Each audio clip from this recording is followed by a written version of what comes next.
నా అభిమానులు అయితేనే మేము నాకు ఇవ్వడం ఇంకా నాలో కసిని పెంచింది. అంతే అంటున్నాను, అందుకే అన్నాను నా 2 ఇన్నింగ్స్ ఇక్కడ మొదలైందని.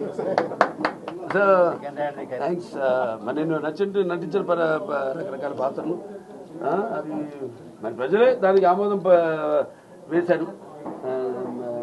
ప్రతి పాత్ర ఒక రాకే నాకు ఛాలెంజ్గా ఉండేది. నాకు ఎవరు ఛాలెంజ్ కాదు, నా పాత్రే నాకు. ప్రతి పాత్ర ఛాలెంజ్ నాకు. ఆ ఛాలెంజ్లో నాకు నేనే అంతకంటాను. ఏంటి వీటికి అంతా తెలుసా అనుకుంటారు కొంతమంది నన్ను చూసి. నాకంటే తెలుసుకునేంత గొప్ప విద్య ఇంక వేరేది లేదని నేను అంటాను. అంటే నా గురించి నేనే తెలుసుకుంటున్నాను. సో ఎప్పుడు మనిషి ఒక దాంతో ఒక స్థాయితో తృప్తి పడటం కాదు, ఆ పైన ఇంకా ఇస్తున్నారు అవకాశం. దాన్ని ఇంకా ఎలా మనల్ని మనం పదును పెట్టుకోవాలి అన్న ఒక తపన ఉండాలి. ఆ తపనే నన్ను నడిపిస్తుంది. అదే పుణ్య దంపతుల అమ్మగారు నాన్నగారు ఆశీస్సులు, ఆ కళమ్మ తల్లి ఆశీస్సులు, ప్రేక్షక దేవుల ప్రోత్సాహం. తప్పకుండా అండి, వస్తుంది కూడా. అదే అందరి కోరికమ్మా, అందరి కోరిక.